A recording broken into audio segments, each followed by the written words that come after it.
ખેડૂત કલ્યાણ અને સહકાર વિભાગ ગુજરાત સરકાર દ્વારાના માર્ગદર્શન નીચે જૂનાગઢ મહાનગર દ્વારા આજરોજ શ્રી અન્ન મહોત્સવ એટલે મિલેટ મહોત્સવ અને પ્રાકૃતિક ફાર્મર માર્કેટ 2026નું આયોજન કરવામાં આવ્યું છે।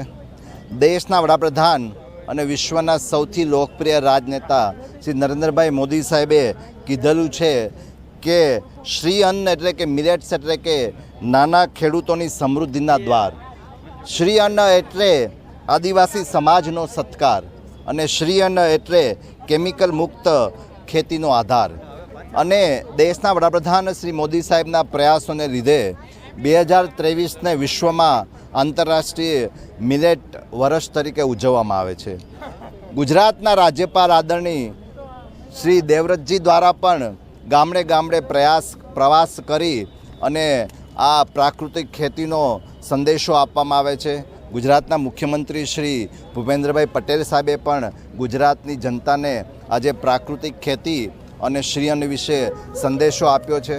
ત્યારે ચોક્કસ મને કહેવાનું મન થાય કે મિલેટ્સ એટલે કે જાડા ધાન્ય એટલે કે જેમાં ઉદાહરણ તરીકે બાજરો, જુવાર, રાગી આ બધાનો આપણે એના ગણના થાય છે। ત્યારે એમાં અદ્ભુત પોષક દ્રવ્યો પણ હોય છે। તેની સાથે સાથે તેમાં ઉદાહરણ તરીકે ડાયાબિટીસના દર્દીઓને પણ આ મિલેટ્સ ખૂબ ઉપયોગી સાબિત થાય છે। ફાઇબર વધારે હોવાથી તેમાં હૃદયરોગના જોખમને પણ ઘટાડે છે।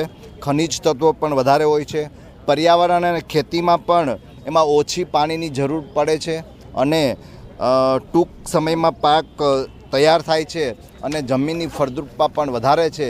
ત્યારે આ મિલેટ્સ અને પ્રાકૃતિક ખેતીના આજે એક પ્રોત્સાહન આપવા માટે આજે આ જે આયોજન થયું છે ત્યારે હું જૂનાગઢ વહીવટીતંત્રને હું ખૂબ શુભેચ્છા સાથે આભાર માનું છું।